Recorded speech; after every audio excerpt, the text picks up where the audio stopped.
guys, welcome to Keeping It Simple Crafts. Thank you so much for clicking on my channel. If you have not subscribed, I would love to have you as a subscriber.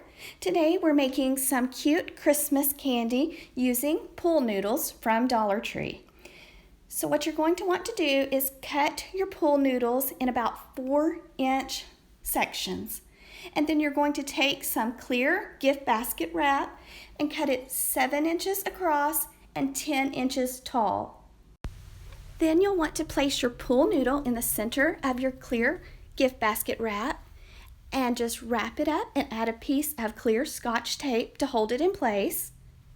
Next, you're going to need some clear hair elastic rubber bands, and I just picked these up at Sally's, but Walmart sells them. And just take it and wrap it on each end of your little pool noodle, and then it looks like some cute, fun wrapped candy. You'll want to add a ribbon to each end, and I am using some ribbon that is 1/8 inch wide, and I'm just tying a bow on each end of the little piece of candy. So that's it, guys. Very simple to make. I know it's a little early, but I thought I'd better share this tutorial with you so that you can get some pool noodles still at Dollar Tree.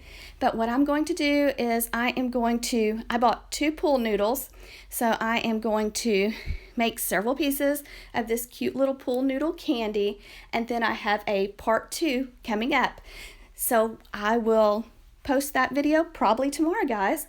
So I hope you like this video. If you do, please give me a thumbs up and share. And if you have not subscribed, I would love to have you as a subscriber. And thank you guys that always watch and comment. Y'all are just the best. So thank you, and I hope you have a wonderful night. And I almost forgot, but in the description box below, I will have a materials list for you.